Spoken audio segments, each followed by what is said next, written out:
a major troop buildup on the Turkey-Syria border, with Turkish armored units taking up positions in Hatay province, a disputed region just west of Aleppo, still claimed by Syria. That decision taken at an emergency meeting of Turkey's National Security Council, led by President Recep Tayyip Erdogan. At a press conference, the country's vice prime minister made clear the stakes. At this point, Turkey has reached the limit of its patience. When the continuity of its own people and the state is in question, when the continuity of the Turkish nation is in question, we will not hesitate to eliminate the risks and remove the threats. Turkey's anger sparked by reports that the U.S. was leading efforts to form a so-called border security force of 30,000 fighters tasked with preventing the escape of jihadis from the Islamic State group and keeping the peace in recaptured areas. That force was to be led in large part by the Kurdish YPG militia, a group Turkey considers a terrorist organization and an extension of the PKK rebel militia the country has been fighting for decades.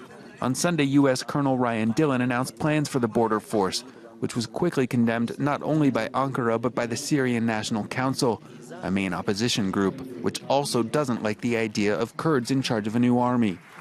Wednesday night, U.S. Secretary of State Rex Tillerson sought to calm the situation between the two NATO allies, saying America's position had been misportrayed and that the U.S. intends only to train local elements, not to build a new army. Tillerson says the U.S. is, however, planning to stay in Syria for the foreseeable future to fight jihadis, a plan the Assad regime says is illegal. The Turkish army is steadily increasing its presence along this stretch of the Syrian border. President Recep Tayyip Erdogan has been threatening to attack the Kurdish-run area of Afrin for almost a week now, and there has been sporadic shelling. Afrin lies in the northwest of Syria. Turkey borders the area on the north and west. Turkish troops are present inside Syria on its southern edge, and to the east are Turkish-backed Syrian rebels, so it is in effect surrounded. Afrin is one of the autonomous enclaves controlled by the Syrian Kurdish PYD party and its armed wing, the YPG. The YPG has been working with the US in order to push ISIL out of Syria, not in Afrin, but further east of the Euphrates River. And Turkey sees the YPG as an offshoot of the Kurdistan Workers' Party, or PKK, which it, together with the US and Europe, considers a terrorist organization.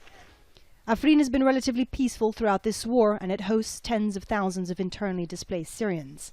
The Americans have never had a presence here, unlike the other Kurdish-run area of Syria, but the Russians do. And Ankara says it has every right to protect its borders. The timing is interesting. Even though, Afrin has been there for quite a long time, it has never posed a serious security threat for Turkey. But Erdogan probably needs this kind of nationalistic, rhetoric and potentially use his military in order to be able to gain more votes, especially with the upcoming elections in Turkey. So I think the domestic factor cannot be, set aside when it comes to the potential incursion into Afrin.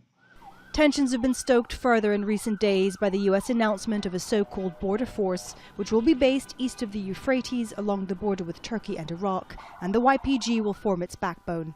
The United States, a NATO ally, supports a terrorist organization that threatens Turkey. Can this be acceptable? It's unacceptable and inexplicable.